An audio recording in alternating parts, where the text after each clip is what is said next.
Hello and welcome friends. English for all સિરીઝના 39મા પાર્ટમાં આપ સર્વેનું હાર્દિક સ્વાગત છે. આપણે ડાયરેક્ટ ઇનડાયરેક્ટ સ્પીચના 5 પાર્ટ અપલોડ કર્યા છે, જેમાં ડાયરેક્ટ ઇનડાયરેક્ટ સ્પીચ શું છે, ડાયરેક્ટમાંથી ઇનડાયરેક્ટમાં જવા માટે આપણે કયા કયા ચેન્જીસ કરવા પડે છે, ત્યારબાદ આપણે વિધાન વાક્યનો એક પાર્ટ બનાવ્યો કે ભાઈ ડાયરેક્ટમાંથી ઇનડાયરેક્ટમાં વિધાન વાક્ય હોય ત્યારે જતી વખતે કયા કયા ચેન્જીસ કરીએ છીએ. આજે આપણે લઈએ છીએ પ્રશ્નાર્થ વાક્ય, ડાયરેક્ટ ઇનડાયરેક્ટ સ્પીચનો છઠ્ઠો ભાગ, પ્રશ્નાર્થ વાક્ય. પ્રશ્નાર્થ વાક્યનું ઇનડાયરેક્ટ કેવી રીતે કરીશું, તો અગાઉના પાર્ટ્સ જો ન જોયા હોય તો જોઈ લેશો, જેથી કરીને આ પાર્ટ પણ તમને સારી રીતે સમજાઈ જાય. તો મિત્રો, પ્રશ્ન વાક્ય હોય તો એનું ઇનડાયરેક્ટ કેવી રીતે કરીશું, ચલો આપણે શરૂ કરીએ. પ્રશ્ન વાક્ય બે પ્રકારના હોય છે, આપણે લખ્યું છે પ્રશ્નના પ્રકાર બે છે. આપ જાણો છો, આપણે ટેન્સીસ વખતે આ વાત જોઈ છે, એની ચર્ચા કરી છે. પ્રશ્ન એક, પ્રશ્ન પ્રકાર પહેલો એક છે ઉલટ પ્રશ્ન. ઉલટ પ્રશ્ન એટલે કે જેનો જવાબ હા કે નામાં આવે છે, ઇન્વર્ઝન ક્વેશ્ચન જેને કહીએ. ટેન્સીસમાં આપણે જોયું છે, જો આપે ભૂલ્યા હોય યા ન જોયું હોય તો ટેન્સીસના પાર્ટ્સ પણ જરા જોઈ લેશો એવી વિનંતી. ઉલટ પ્રશ્ન કેવી રીતે બને છે, તો જુઓ, આર યુ એ સ્ટુડન્ટ, આવું સિમ્પલ સેન્ટેન્સ છે જેમાં am is are, was were, shall will, have has, had ને આગળ લાવવામાં આવે છે, કેન હોય મે હોય એને આગળ લાવવામાં આવે છે અને પ્રશ્ન બનાવવામાં આવે છે, તો એને કહે છે ઉલટ પ્રશ્ન. એનો જવાબ માત્ર હા કે નામાં જ આવી શકે, એ વર્ણનાત્મક પ્રશ્ન નથી. તો આવો હા કે નામાં જવાબ આવે એવો પ્રશ્ન હોય ત્યારે સંયોજક તરીકે આપણે ઇફ અથવા વેધર વાપરીશું. ઇફ અથવા વેધર સંયોજક તરીકે. વિધાન વાક્યમાં સંયોજક આપણે ધેટ વાપરતા હતા, એ જ રીતે અહીં જો પ્રશ્ન હા કે નામાં, યસનો ટાઈપ ક્વેશ્ચન જેને કહીએ, હા કે નામાં જવાબ આવતો હોય એવો હશે તો આપણે સંયોજક તરીકે ઇફ અથવા વેધર વાપરીશું. ઇફ આપણને સરળ પડે તો આપણે ઇફ રાખીશું.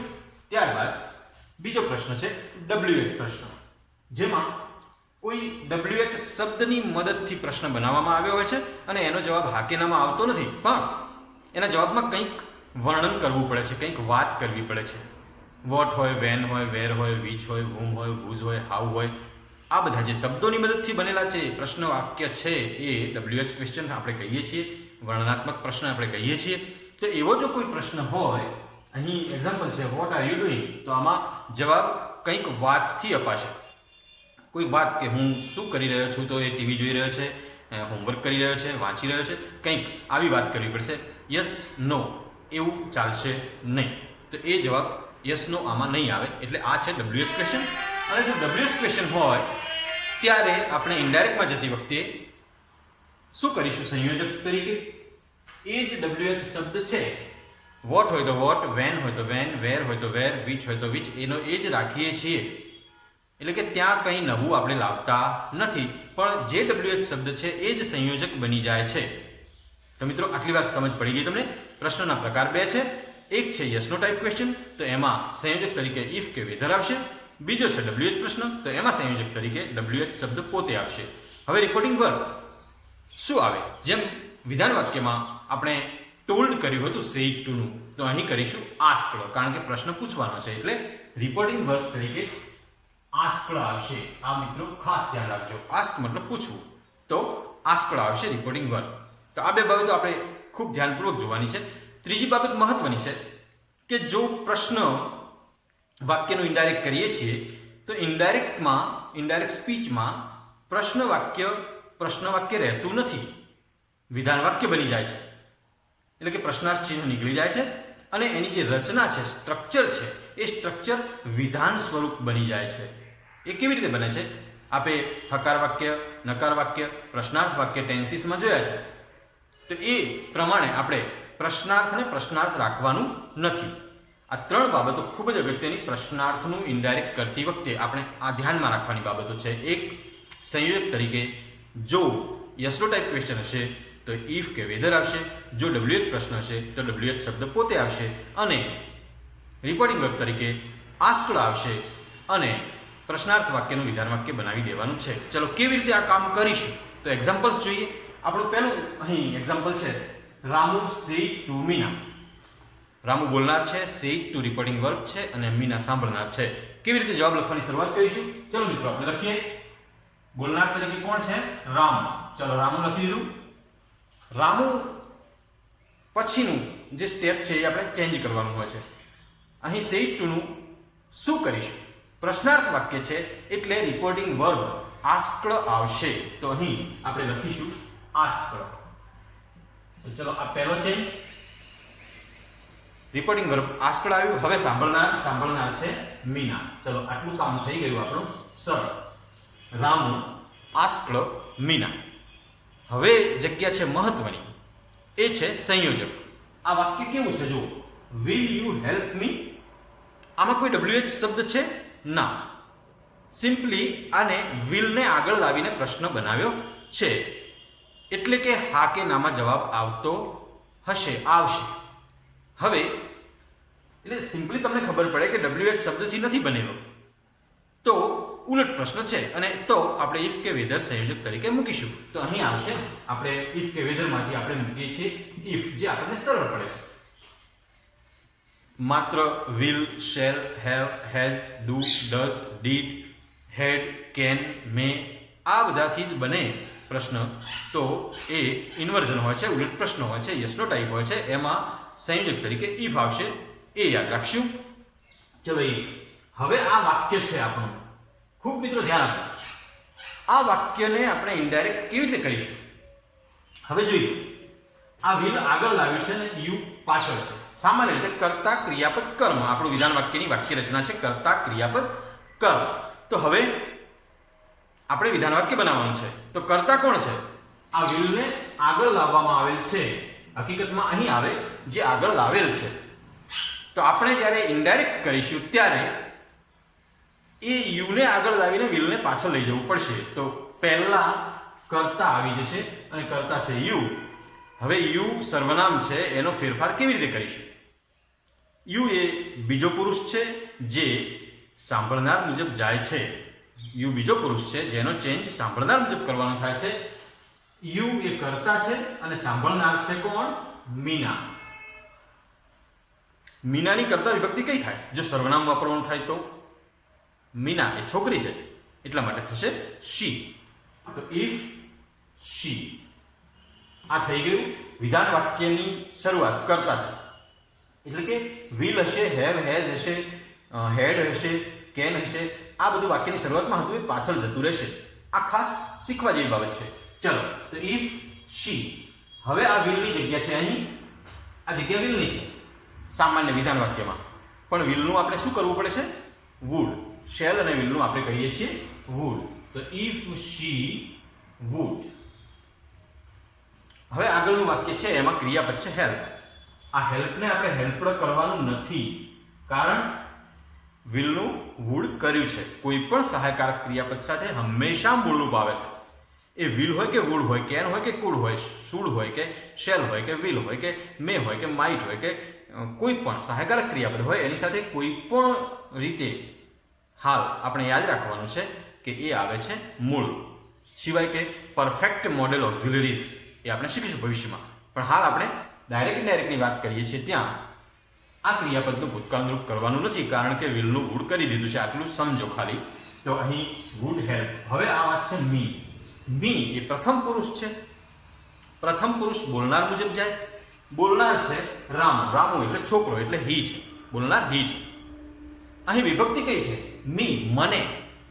કર્મ વિભક્તિ છે. કર્મ એટલે કે અહીં રામુની કર્મ વિભક્તિ કરવાની થશે. બોલનાર રામુ છે તો રામુ એટલે હી, પણ રામુની કર્મ વિભક્તિ કઈ? આ વિભક્તિના પાઠ પણ આપણે અગાઉ અપલોડ કર્યા છે, જોજો. તો હીની કર્મ વિભક્તિ થશે હિમ. તો અહીં આ વાત આટલે પૂરી થઈ ગઈ.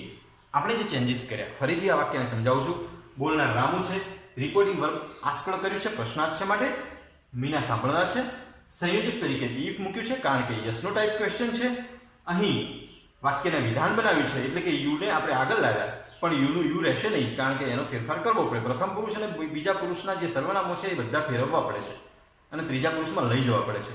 એટલે કે યુ હતું એ સાંભળનાર હતું, સાંભળનાર અહીં છોકરી હતી એટલે આપણે શી કર્યું, આ વિભક્તિ કર્તા છે માટે, અને વાક્યની શરૂઆતમાં કર્તા વિભક્તિ જ આવે છે. તો ઇફ શી, હવે વિલનું અહીં વિલ આવે, એ વિલનું આપણે વુડ કર્યું છે, કરવું પડે છે. હેલ્પનું હેલ્પ જ રાખ્યું કારણ કે વુડ આપણે વિલનું વુડ કરી દીધું છે.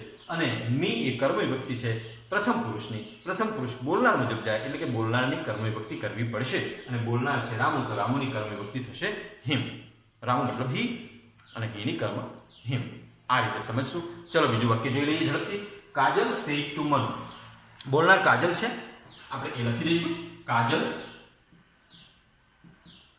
સેડ ટુ એ રિપોર્ટિંગ વર્બ છે, તો એનું કરીશું આસ્કળ. પ્રશ્નાર્થમાં આપણે રિપોર્ટિંગ વર્બ આસ્કળ કરીશું. આ ખાસ ધ્યાન રાખજો.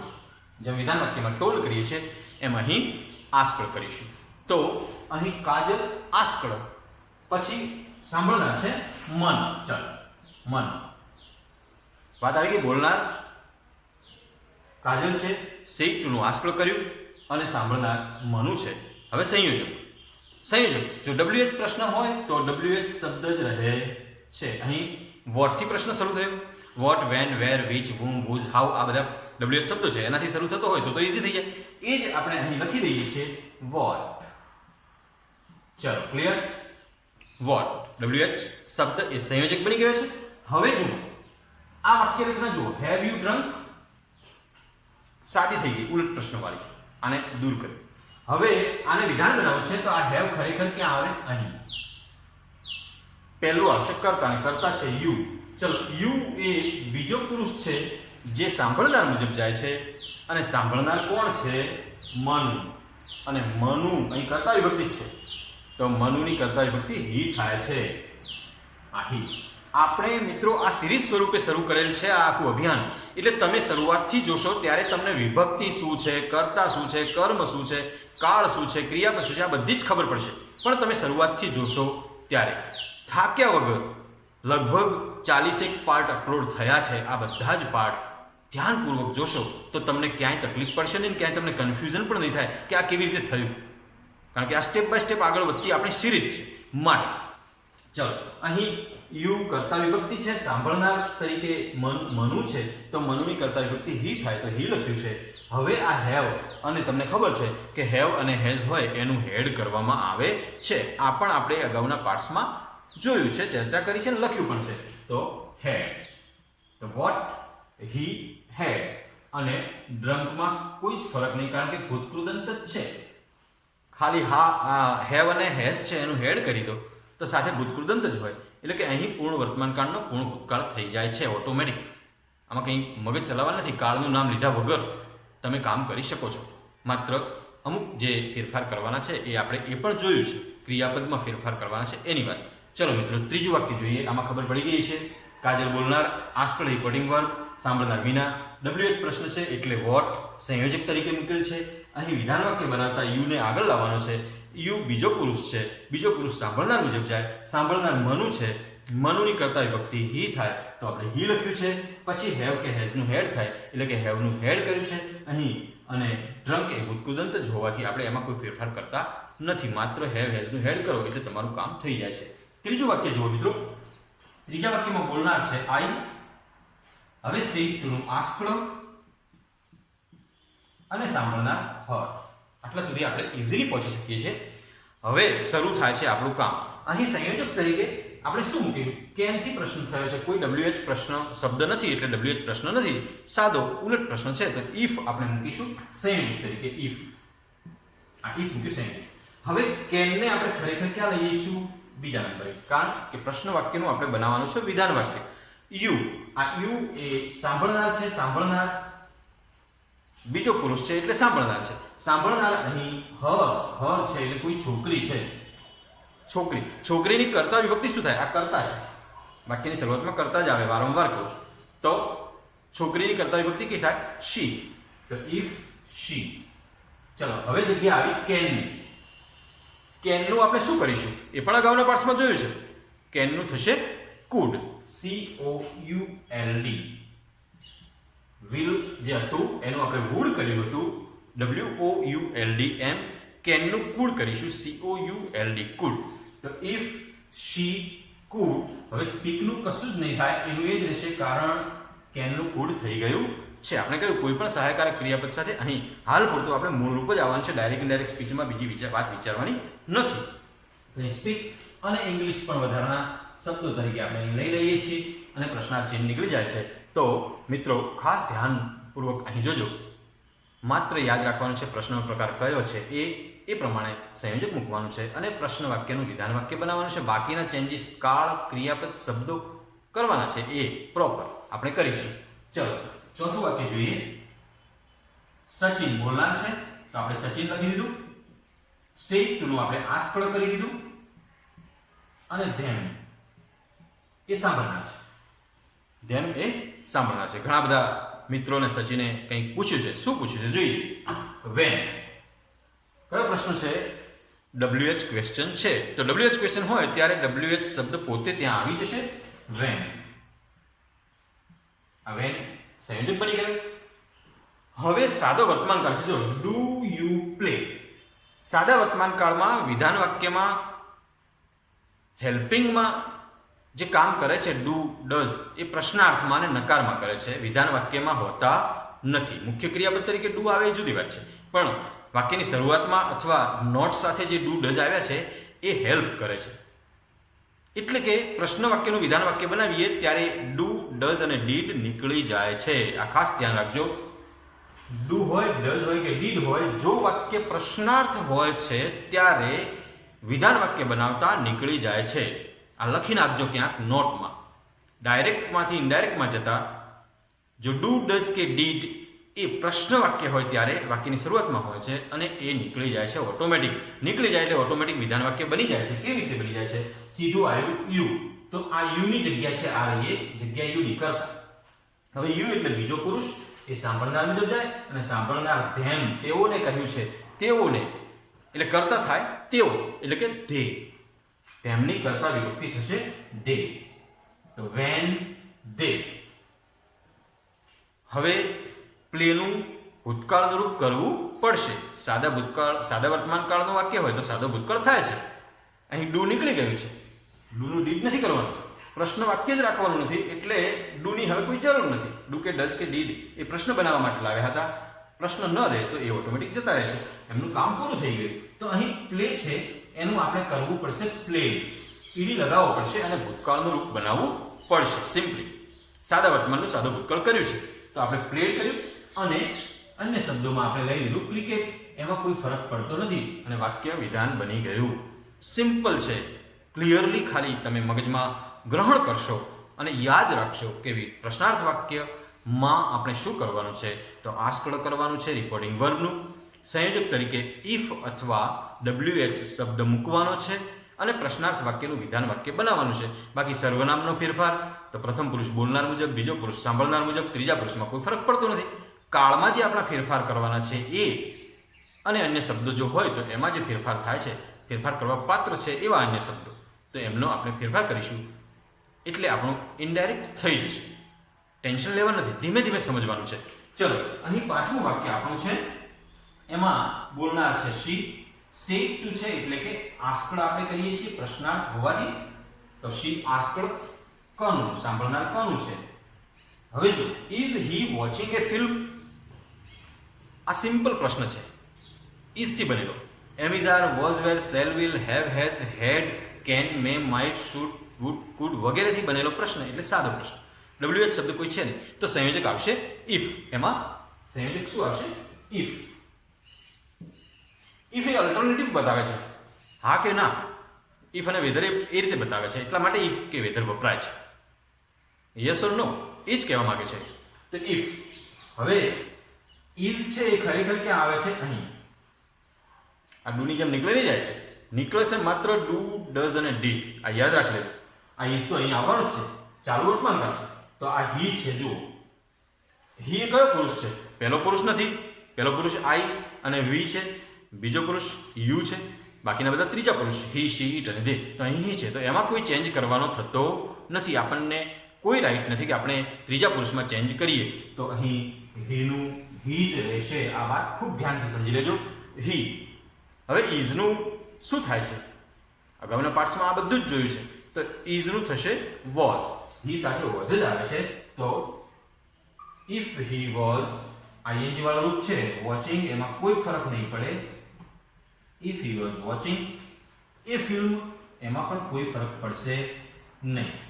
એ ફિલ્મ એમાં આપણને લાગુ પડતું નથી ચેન્જ કરવાનું. વોચિંગમાં કેમ ફરક ન પડે? આઈએનજી વાળું કોઈ પણ રૂપ ફરક પડતો નથી. ટુ વાળું કોઈ પણ રૂપ આપણે ફરક કરવાનો નથી, એ એમના એમ રાખવાના છે. તો મિત્રો ખૂબ ધ્યાનપૂર્વક આ પાઠને જોજો. પ્રશ્નાર્થ એ ખૂબ જ અગત્યની બાબત છે, કારણ કે પ્રશ્ન આવવાના જ છે એક્ઝામ્સમાં પણ અને તમારા જીવનમાં પણ. પ્રશ્નોથી જ જીવન ચાલે છે. કોઈક પ્રશ્ન પૂછશે, તમે જવાબ આપશો, તમે પ્રશ્ન પૂછશો તો સામે જવાબ આવશે. એટલે મિત્રો ખૂબ અગત્યની બાબત છે. અગાઉના પાઠ ન જોયા હોય તો ધ્યાનપૂર્વક જોઈ લેજો અને આ પાઠને પણ ખૂબ રસપૂર્વક જોજો. કેટલાક આવા વાક્યો બનાવજો, કમેન્ટમાં લખજો. કોઈ પ્રશ્ન હોય, કોઈ પ્રોબ્લેમ, કોઈ સમસ્યા, કોઈ મૂંઝવણ હોય તો તમે કમેન્ટ બોક્સમાં લખશો તો હું મારી રીતે પ્રયત્ન કરીશ એને તમારા જે પ્રશ્નને સમજવાનો, તમને સમજાવવાનો. અસ્તુ. ભારત માતા કી જય. વંદે માતરમ. મારી ચેનલને હજી સુધી જો સબસ્ક્રાઇબ ન કરી હોય તો નમ્ર નિવેદન સબસ્ક્રાઇબ કરી લેશો અને વધુને વધુ મિત્રોને શેર કરશો. અસ્તુ. Thank you very much.